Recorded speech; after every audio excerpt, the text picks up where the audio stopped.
ವಿಷ್ಣು ದೇವರಿಗೋಸ್ಕರ ಆ ಕಲ್ಲಿನ ರಥವನ್ನ ನಿರ್ಮಿಸಿರ್ತಾರೆ. ಆ ಒಂದು ರಥ ಪೂಜಾ ಸಂದರ್ಭದಲ್ಲಿ ಏನ್ ಮಾಡ್ತಾ ಇದ್ರು ಅಂದ್ರೆ ಆ ಚಕ್ರಗಳನ್ನ ತಿರುಗಿಸ್ತಾ ಇದ್ರು ಅಷ್ಟೇ. ರೈತಾ, ರಥ ಅಲ್ಲೇ ಇರೋದು, ಚಕ್ರಗಳೇನಾಗ್ತಾ ಇದ್ದು ತಿರುಗಿಸ್ತಾ ರೈತಾ ಆ ಸಂದರ್ಭದಲ್ಲಿ, ಪೂಜಾ ಸಂದರ್ಭದಲ್ಲಿ. ಈಗ ಇನ್ನು ಏನ್ ಮಾಡಿದ್ದಾರೆ ಅಂದ್ರೆ ಆ ಚಕ್ರಗಳನ್ನ ತಿರುಗ್ಸಕ್ ಆಗೋದಿಲ್ಲ, ಎಲ್ಲ ಸಿಮೆಂಟ್ ಅಲ್ಲಿ ಪ್ಯಾಕ್ ಮಾಡಿದ್ದಾರೆ. ಯಾಕೆಂದ್ರೆ ಪ್ರವಾಸಿಗಳು ಬಂದವರೆಲ್ಲ ಏನ್ ಮಾಡೋದು ಅದನ್ನೆಲ್ಲ ಬಂದು ಹಾಳು ಮಾಡೋದು, ಚಕ್ಕೆಯನ್ನು ಹೊಡೆಯೋದು, ಮಾಡ್ತಾ ಇದ್ರು. ಅದಕ್ಕೋಸ್ಕರ ಆ 4 ಚಕ್ರಗಳು ಮೊದಲು ತಿರುಗಿಸ್ತಾ ಇದ್ವು, ರೌಂಡ್ ತಿರುಗ್ತಾ ಇದ್ರು. ರಥ ಮಾತ್ರ ಅದ ಆ ರಥವನ್ನ ಎಳಿತಾ ಇರೋದು ಆನೆಗಳು.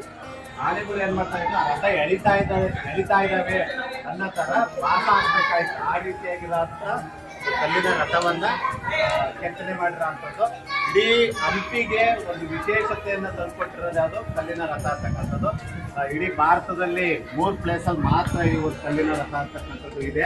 ಒಂದು ನಮ್ಮ ಕರ್ನಾಟಕದ ಹಂಪಿನಲ್ಲಿದೆ, ಇನ್ನೊಂದು ಒರಿಸ್ಸಾದಲ್ಲಿ ಒಂದು ಸೂರ್ಯದೇವನ ಮುಂದೆ ಒಂದು ಕಲ್ಲಿನ ರಥ ಇದೆ, ಮತ್ತೆ ಇನ್ನೊಂದು ತಮಿಳುನಾಡಿನ ಮಹಾಬಲಿಪುರಂ ಅಂತಕ್ಕಂಥ ಪ್ರದೇಶದಲ್ಲಿ 3 ಕಡೆ ಮಾತ್ರ ಇದೆ.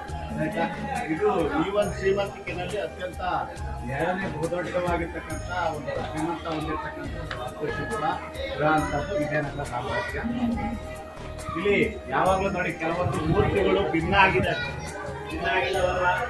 ಯಾಕೆ ಇವು ಭಿನ್ನ ಆಗಿದ್ದಾವೆ ಅಂದ್ರೆ ಇದ್ರ ಮೇಲೆ ಏನು ತಾಳಿಕೋಟೆ ಯುದ್ಧ ಆಯ್ತು, ತಾಳಿಕೋಟೆ ಯುದ್ಧದಲ್ಲಿ ಬಹುಮನಿ ಸುಲ್ತಾನರು ಈ ವಿಜಯನಗರದ ಮೇಲೆ ಸಾಕಷ್ಟು ಬಾರಿ ಏನ್ ಮಾಡ್ತಾ ಇದ್ರು, ದಂಡೆತ್ತು ಬರ್ತಾ ಇದ್ರು. ಆ ತಾಳಿಕೋಟೆ ಯುದ್ಧದಲ್ಲಿ ಸಾಕಷ್ಟು ಭಿನ್ನ ಆಗಿದ್ದಾವೆ ಯಾವ ಶಿಲ್ಪಿಗಳು, ವಿಗ್ರಹಗಳು. ಯಾಕೆ ವಿಗ್ರಹಗಳನ್ನ ಭಿನ್ನ ಮಾಡ್ತಾ ಇದ್ರು ಅಂದ್ರೆ, ನಾವು ನಮ್ಮ ಸಂಪ್ರದಾಯದಲ್ಲಿ ಭಿನ್ನ ಆಗಿರೋಂಥ ಒಂದು ದೇವರನ್ನ ಪೂಜೆ ಮಾಡೋದಿಲ್ಲ. ಹಾಗಾಗಿ ಅದಕ್ಕೆ ವಿರುದ್ಧವಾಗಿರ್ಲಿ, ಅದನ್ನ ಪೂಜೆ ಮಾಡ್ದಂಗೆ ಇರ್ಲಿ ಅಂತ ಹೇಳಿ ಏನ್ ಮಾಡ್ತಾ ಇದ್ರು, ಭಿನ್ನ ಮಾಡ್ತಾ ಇದ್ರು. ಭಿನ್ನ ಮಾಡಿದಾಗ ಅಲ್ಲಿ ಎಲ್ಲೋ ಒಂದ್ ಕಡೆ ನಮ್ಮ ಸಂಪ್ರದಾಯದಲ್ಲಿ ಆ ದೇವ್ರು ಭಿನ್ನ ಆಯ್ತು ಅಂತ ಹೇಳಿ ನಮ್ಮ ಪೂಜೆಗಳನ್ನ ನಿಲ್ಲಿಸ್ತಾ ಇದ್ವಿ. ಅದಕ್ಕೋಸ್ಕರ ಏನ್ ಮಾಡ್ತಾ ಇದ್ರು, ಎಲ್ಲಾ ಕಡೆನೂ ದಾಳಿ ಮಾಡ್ತಾ ಬಂದ್ರು, ಆ ವಿಗ್ರಹಗಳನ್ನ ಭಿನ್ನ ಮಾಡ್ತಾ ಬಂದ್ರು. ಇನ್ನು ಇಲ್ಲಿ ಹೇಳಿದ್ನಲ್ಲ, ಅದು ಹಿಂದ್ಗಡೆ ಇರೋಂಥವು ವ್ಯಾಪಾರದ ಮಂಟಪಗಳು, ಎಲ್ಲವನ್ನ ವ್ಯಾಪಾರ ಮಾಡ್ತಾ ಇರ್ತಾರೆ. ಮತ್ತೆ ಅಲ್ಲಿ ಏನು ಸಣ್ಣ ಸಣ್ಣ ಕಂಬಗಳಿದಾಗ ಆ ಕಂಬಗಳು ಒಂದ್ಸಾರಿ ಕಟ್ಟಿಗೆನಲ್ಲಿ ಬಡಿದ್ರೆ ಸಾರಿ ಗ ಮ ಪ ಶಬ್ದಗಳು ಬರುತ್ತೆ. ಅದೊಂದು ರಹಸ್ಯ. ಇದನ್ನ ಬ್ರಿಟಿಷರು ಕಂಬ ಒಡೆದುಬಿಟ್ಟು ನೋಡಕ್ಕೆ ಅದರೊಳಗೆ ಏನ್ ಆಗಿರ್ತಿದೆ ಅನ್ನೋದು ನೋಡೋಂಥ ಪ್ರಯತ್ನಗಳನ್ನ ಮಾಡಿದ್ದಾರೆ. ಕಂಬ ಭಿನ್ನ ಆಗಿದೆ, ಕಟ್ಟಿದ್ದಾರೆ, ಕತ್ತರಿಸಿದ್ದಾರೆ, ಕಟ್ ಮಾಡಿದ್ದಾರೆ. ಅದು ಒಂದ್ ಕಡೆ ಎಲ್ಲೋ ಮೂಲೆಯಲ್ಲಿ ನಶಿಸ್ತಾ ಇದೆ, ದುರಸ್ತಿ ಮಾಡ್ಕೊಂಡಿದೆ. ಅಲ್ಲಿ ಕಣ್ಣು ಕಂಬಗಳನ್ನೆಲ್ಲ ಕೊಟ್ಟು ಏನ್ ಮಾಡಿದ್ದಾರೆ, ನಿಲ್ಸಿದ್ದಾರೆ. ಮೇಲ್ಗಡೆ ನೋಡಿ, ಅದು ಯಾಕೆ ಅಂದ್ರೆ ಸವೆತ ಉಂಟಾಗ್ತಾ ಇರ್ತೇವೆ. ಜಾಸ್ತಿ ಮಳೆ ಬಂದಾಗ ಸವೆತಗಳು ಉಂಟಾಗ್ತಾ ಇರ್ತವೆ. ಇನ್ನ ಎಷ್ಟು ನಶಿಸಿದೆ ಅನ್ನೋದು 1336ರಲ್ಲಿ ಇವತ್ತು ಸಾಮ್ರಾಜ್ಯವನ್ನ ಅಕ್ಕಬುಕ್ಕರು ಏನ್ ಮಾಡ್ತಾರೆ, ಸ್ಥಾಪನೆ ಮಾಡ್ತಾರೆ. ಕೃಷ್ಣದೇವರಾಯ ಅತ್ಯಂತ ವಿಜಯನಗರ ಸಾಮ್ರಾಜ್ಯವನ್ನ ಅಭಿವೃದ್ಧಿ ಪಡಿಸ್ತಂತವನು ಅವನೇ. ಇಲ್ಲಿ ಅವನು ಆಳ್ವಿಕೆ ಮಾಡಿದ್ದು ಕೇವಲ 20 ವರ್ಷ. ಇಲ್ಲಿ ಸುಮಾರು ಈ ವಿರೂಪಾಕ್ಷ ದೇವರನ್ನ ಸುಮಾರು 100 ವರ್ಷಗಳ ಕಾಲ ಏನ್ ಮಾಡಿರ್ತಾರೆ, ಕಟ್ಟನೆಯನ್ನ ಮಾಡಿರೋ ಅಂತದ್ದು. 100 ವರ್ಷ ಅಂದ್ರೆ ಒಬ್ರು ಆಗಿರೋದಿಲ್ಲ.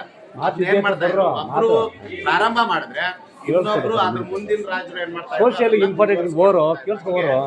ವರ್ಷ ಕಂಪ್ಲೀಟ್ ಆಗಿರೋ ಅಂತದ್ದು. 100 ವರ್ಷ ತಗೊಂಡಿರೋ ಸಮಯ ನೋಡಿ. ಇಲ್ಲೆಲ್ಲ ಇದು ಸಾಕಷ್ಟು ವಿಜ್ಞಾನಗಳು, ವಿಶ್ವವಿದ್ಯಾನಿಲಯಗಳು, ಮತ್ತೆ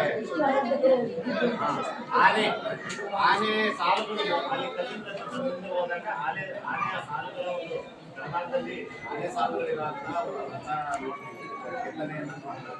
ಯಾಕೆ ಆನೆಗಳು ಈ ರಥವನ್ನು ಏನ್ ಮಾಡ್ತಾ ಇದ್ದಾರೆ, ಎಳಿತಾ ಇದ್ದಾರೆ ಅನ್ನೋ ವಾಸ ವಿಜಯನಗರ ಸಾಮ್ರಾಜ್ಯದ ಆನೆ ಅಷ್ಟು ಬಲಿಷ್ಠ ಅನ್ನುವಂಥ ಅರ್ಥ ಕೊಡುವಂಥ ಉದ್ದೇಶವಾಗಿದೆ. ಈ ಮಂಟಪದಲ್ಲಿ ಸೌಂದರ್ಯ ಸಂಗೀತ ಕಾರ್ಯಕ್ರಮದ ಸಂಜಯ್ ಇಲ್ಲಿ ಇಲ್ಲಿ ಇಲ್ಲಿ ಕಾಣ್ತಾ ಐತೆ, ಇಲ್ಲಿ ಮಾಡ್ತಾ ಇರೋದು. ಬನ್ನಿ, ಮುಂದಕ್ಕೆ ಬನ್ನಿ. ಹಂಗೆ ಇದು ಲಾಜಿಕ್ ಏನು ಅಂತ ನೋಡೋದಕ್ಕೋಸ್ಕರ ಏನ್ ಮಾಡಿದ್ರು, ಕಂಬವನ್ನು ಅದು ಸಾಕಷ್ಟು ಮೂಲೆಯಲ್ಲಿ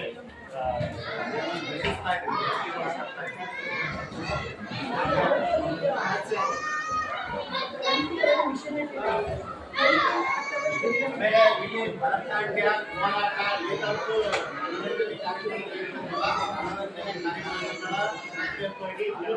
ಅಲ್ಲಿ ಕೆತ್ತನೆಗಳನ್ನ ಮಾಡಿದ್ದಾರೆ.